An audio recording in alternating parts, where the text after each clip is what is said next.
Very good. Okay. Just running a quick sound check. Let's just double check how everything sounds. Testing 1, 2, 3. Good morning, everybody. Alright, let's see what's going on.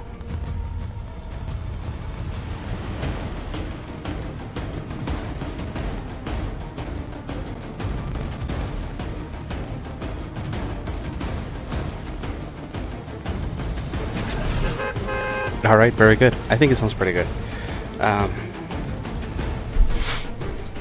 Alright, let's get Task Manager up and just run through the system. Good morning, guys. Welcome to Anthem Tech. My name is Ricky. Today we're testing, once again, budget hardware. And we're testing the Intel Core i5-9400F paired with 16 gigabytes of RAM running on dual channel. With XMP enabled, meaning that the RAM is running at 267 megahertz of speed. And today we're running on the new member of the graphics card collection, the Radeon RX470. Everything is running on stock speeds other than XMP. XMP doesn't really affect your system, so you should really enable it every time you're playing, no matter what. And I will show you how to enable XMP on this board. This is the BM360M from ASRock. This is for the CyberPower PC, which is the one I'm running right now. So if you notice that the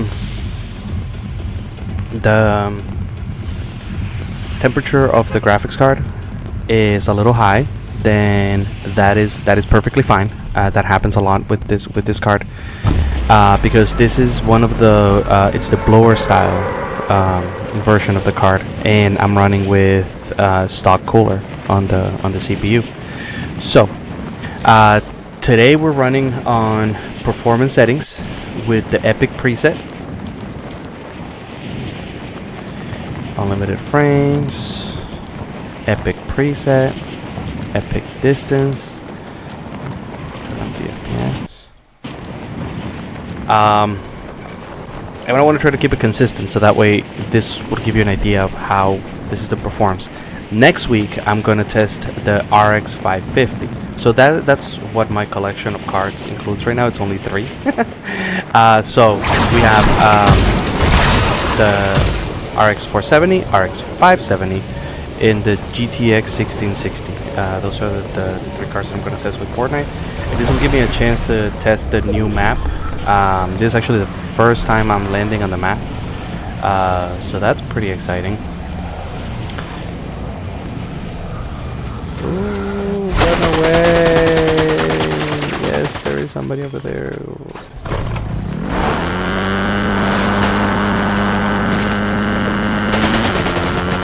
Stuttering on the Fortnite never ends. Part of it could be my connection too, because I am running a live wire. The built-in live wire from the motherboard. So that can have something to do with stuttering.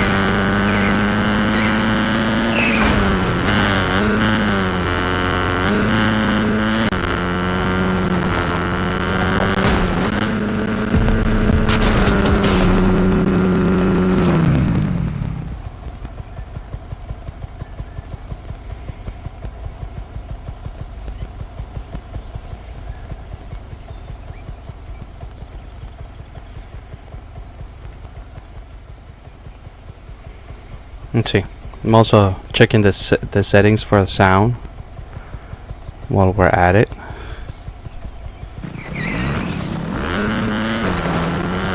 Alright, so testing 1, 2, 3 again. This is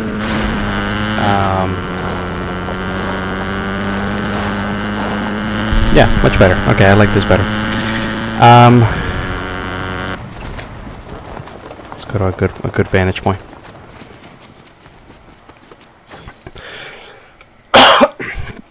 Alrighty. So, hi guys. Welcome to the Anthem Tech. My name is Ricky. Today, we're testing budget hardware again on Fortnite. And this is gonna be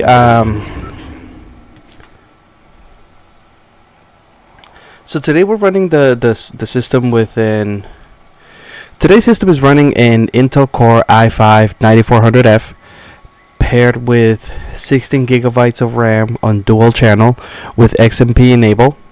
Oh wait, my camera turned off. Okay, let's try this again.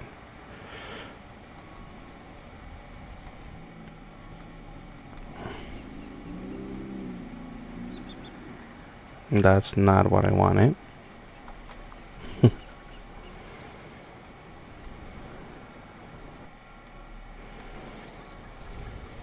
Sorry about that. We're experiencing technical difficulties.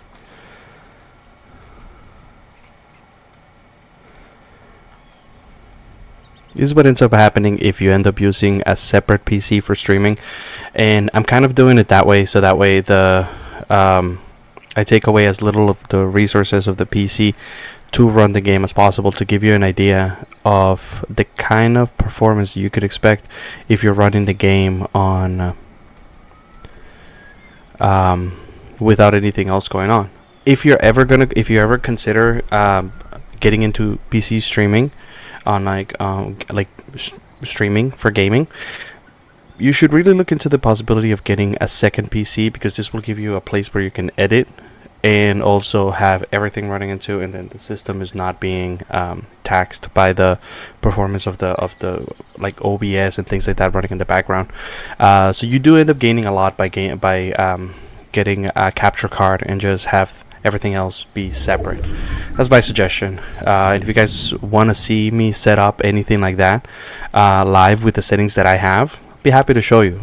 I'm not saying that in the Bible or the end of like the last resource of there's probably much better resources on YouTube, but these are the settings that kind of work for me, and you should always just play around with the settings on your PC. You're always going to be able to just reset it back to stock settings.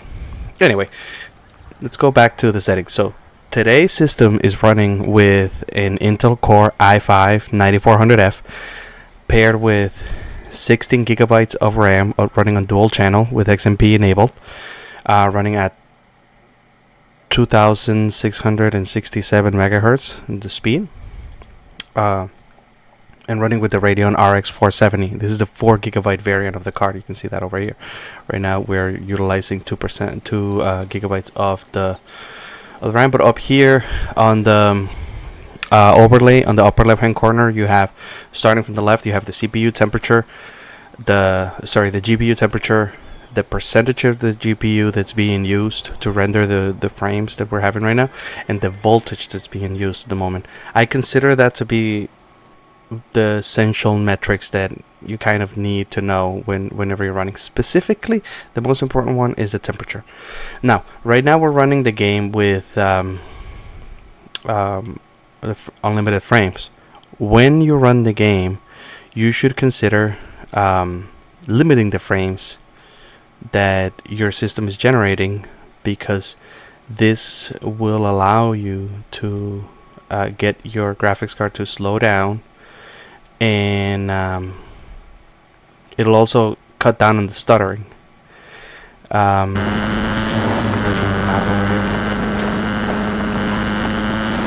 I haven't even seen the new weapons they have for the. Ooh, what is this? Is it a portal? Oh, okay.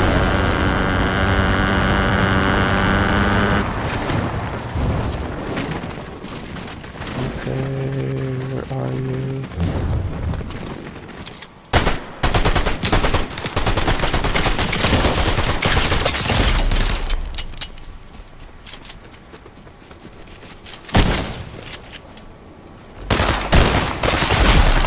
Oh, well, so much for that.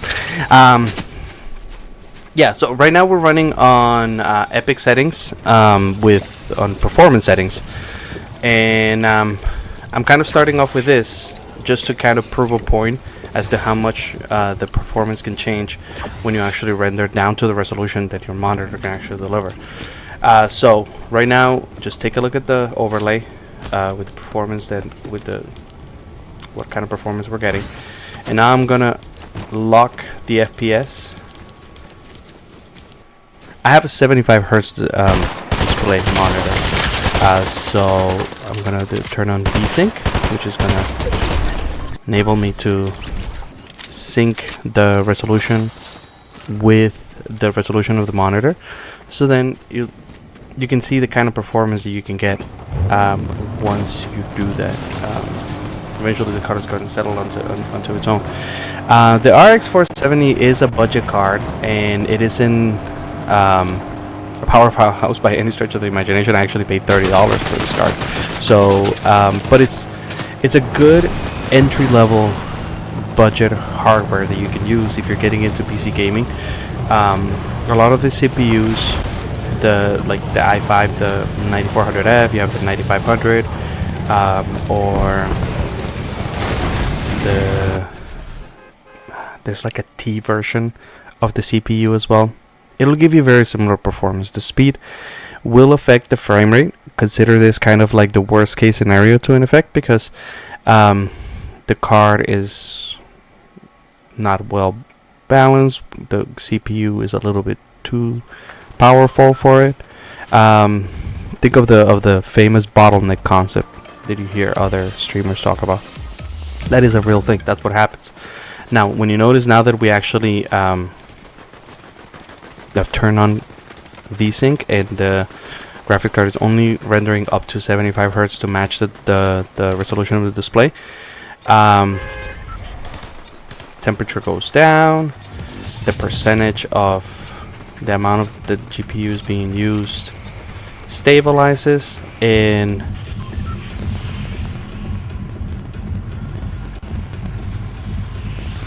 yeah, that's kind of like what you should consider doing. Now, if you have an RX470, you shouldn't upgrade to a 165 Hz display, unless you're willing to upgrade the card first. Especially if you get one of these. This is the Visual Tech version of the card, so it's the blower style. This would have been the kind of cards that would have been included as an OEM in workstation cards back when this card was new. I don't even know when this card was actually released. I'm actually curious about that.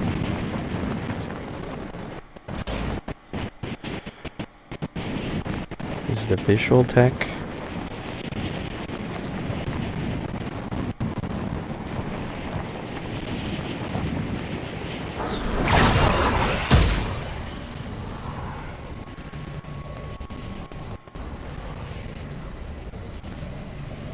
There we go. Okay, so this is a 2016. It was released on August 4th, 2016. So yeah, I mean, we're talking about, this is almost a 10-year-old entry-level budget card that you would have been able to get around 2016. So you can only imagine the kind of performance you can expect out of something like that. If you already have a card like this, or if you're getting one for a really good price, yeah, this is the kind of performance you can easily expect out of them. But even running at 70 higher hertz, yeah, the card struggles a little bit. If we go to 165, you'll notice it doesn't. Oh wait, VSync. There we go. Yeah, the card struggles to get up to 165. So 165 hertz display would be about as much as a card like this can handle on a realistic scenario. If you take a look on the overlay on next to the RAM, you have 9,735 megabytes of memory being used. So that means the 16 gigabytes is plenty for performance.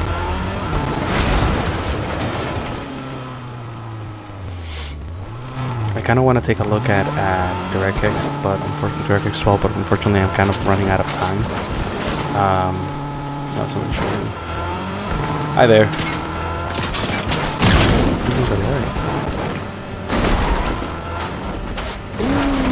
I'm sorry, I don't have any weapons. I'm not actually gonna fight you. Oh, hi. Okay, cool. We're going this way. But I will need a weapon if I am going to be sticking around this area. Okay, very good. I'm gonna run a quick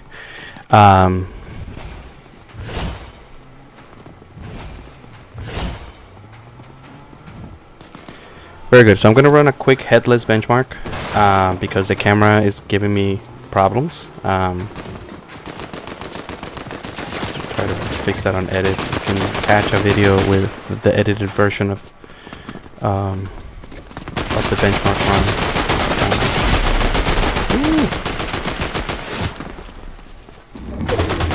Okay, alright, so silent benchmark.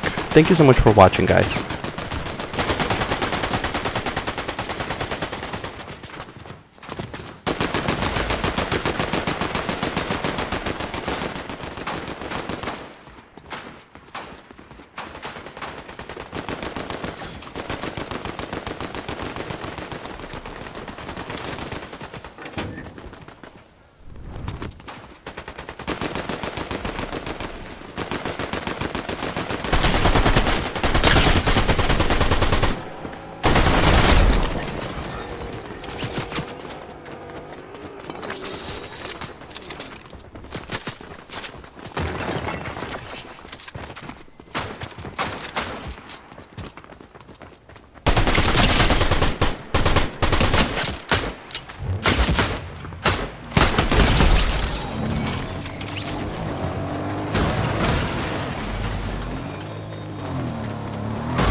Alrighty, so unfortunately that's all the time I got. Thank you so much for watching. This was Nonantum Tech. Here at Nonantum Tech, we love testing older hardware, and so this is all the time I got for today. Thank you so much for watching. This was Nonantum Tech. My name is Ricky. Here at Nonantum Tech, I'm interested in testing as many combinations of hardware as I can to give you an idea of the kind of performance you can expect if you're upgrading, or if you're making short upgrades, or for whatever reason. I just hope you guys find this helpful. Thank you so much for watching, and have a great day. Thanks a lot.